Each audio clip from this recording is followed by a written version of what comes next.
షడక్షరి మంత్రం ఇక్కడ చెప్పబడుతుంది. అందుకే నమోస్తు రామాయ స లక్ష్మణాయ అంటే లక్ష్మణుడికి నమస్కారం అనలేదు, లక్ష్మణుడితో ఉన్న రాముడికి నమస్కారం అన్నాడు. నమస్కారం రాముడికే, లక్ష్మణ సహితుడు రాముడు. ఇది ఎప్పుడు మరువద్దు. అది మనం మొదట లక్ష్మణస్వామి బయలుదేరిన సందర్భంలోనే చెప్పుకున్నాం మనం. ఇప్పుడు మళ్ళీ గమనించుకోవాల్సింది, లక్ష్మణ సహితుడైన రాముడు అంటే లోకోద్ధరణకై, లోక రక్షణకై పనిచేసినటువంటి రాముడు, రక్షామూర్తి. అడుగడుగున ఈ భావం. ఇప్పటికీ అనేక మంది యోగులకు, సిద్ధ పురుషులకు లక్ష్మణ సహితుడుగానే రాముడు దర్శనమిస్తుంటాడు. వారి అనుభవాలు కొన్ని తెలియడం చేత ఆ మాట ఇక్కడ తలంచుకోవడం జరిగింది. నేను ఆ సన్నివేశాలన్నీ చెప్తే రామాయణం కానీ రామాయణం మరొకటి వస్తుంది ఇక్కడ. అంటే రామ భక్తులకు ఆయన రక్షించేది లక్ష్మణ సహితుడే రక్షిస్తుంటాడు. అనేకం జరుగుతున్నాయి.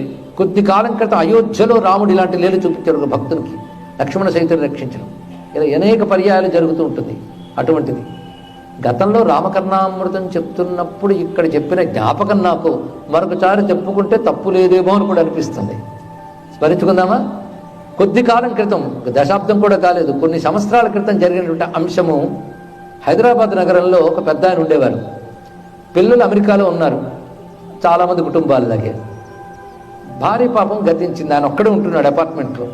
అక్కడ వాళ్ళు డబ్బులు బాగా ఉన్నాయి పిల్లలకి, కనుక వాళ్ళు డబ్బులు పంపిస్తూ ఉంటారు అవసరమైతే. రెండవది, ఆ కింద అపార్ట్మెంట్ వాళ్ళకి మా నాన్న కొంచెం చూస్తూ ఉండండి అని కూడా చెప్పి ఉంచుతారు. వాళ్ళు చూడరు, ఈయన వెళ్ళడు, వాళ్ళు ఇక్కడికి రారు. ఇది పరిస్థితి అందరికీ ఉన్నది. ఒకసారి ఆయన ఉన్నట్టు ఇంట్లో కూలిపోయాడు. వెంటనే తెలుసుకుని పక్క వాళ్ళు ఎవరో హాస్పిటల్లో చేర్చారండి. హాస్పిటలైజ్ ఉన్నాడు ఆయన. ఆ సమయంలో ఒకరోజు రాత్రిపూట తన కదలలేని పరిస్థితుల్లో తన మలమూత్రాలన్నీ పక్కలోనే విసర్జించడం వల్ల తానే పడుకోలేకపోయాడు. ఇలాంటి బాధా పరిస్థితి. అటెండర్ ఎవరైనా ఉంటారేమో అని గట్టి కేకలేస్తున్నాడు కానీ ఎవరూ పలకలేదు. ఇలా బాధపడుతున్న సమయంలో ఒక ఇద్దరు అక్కడికి వచ్చి, అటెండర్లాగా వచ్చి అది పక్క మార్చి శుభ్రం చేసి మళ్ళీ నూతన వస్త్రాలు వచ్చి పడుకోండి అని చెప్పి క్షేమ సమాచారాలు అడగడమే కాకుండా ఇంకంతా బాగుంటుందని కూడా వెళ్ళెత్తుకోండి. ఇక్కడ చిత్రం ఏంటంటే, పొద్దున్న డాక్టర్ గారు వచ్చి, ఏమిటి చాలా ఫ్రెష్గా అంతా కనబడుతుంది, ఎవరు మార్చారంటే, రాత్రి ఇద్దరు వచ్చారండి, కాంపౌండర్స్ అటెండర్స్, వాళ్ళు వచ్చి చేశారండి అంటే, అసలు నిన్న నైట్ డ్యూటీలో ఒక మగవాళ్ళు లేడయ్యా, ఉన్న వాళ్ళందరూ కూడాను నర్సెస్, వాళ్ళు మాత్రమే ఉన్నారు. ఎవరు వచ్చారో వాళ్ళిద్దరంటే అది తెలియలేదు. ఆ ఇద్దరు ఎవరో తెలిసింది కదా. అతనికి ఒకటే అలవాటు ఉంది, ఇంకేం అలవాట్లు, రోజు రామనామం రాసుకోవడం ఒక్కటి అది వేడని అలవాటు గుర్తుపెట్టుకోండి. కనుక రామనామం రాసుకుంటే నీ వాళ్ళు అనుకున్న వాళ్ళు కూడా నీకు తోడు రారు, రాముడు నీ తోడు ఉంటాడు. అది గొప్ప విషయం. అది రామనామ మహిమ. రాముడే తోడు, నిజమైన తోడు భగవంతుడే. ఇది ఎప్పుడు మర్చిపోకండి.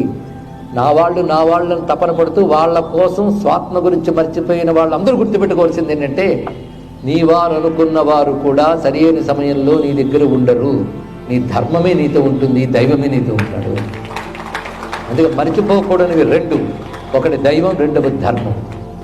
అందుకే దైవాన్ని విస్మరించరాదు. అది ఎప్పుడు చెప్తున్న మాట మరొక్కసారి స్మరించుకుందాం. ధర్మాన్ని ఆచరించాలి, దైవాన్ని ఆశ్రయించాలి.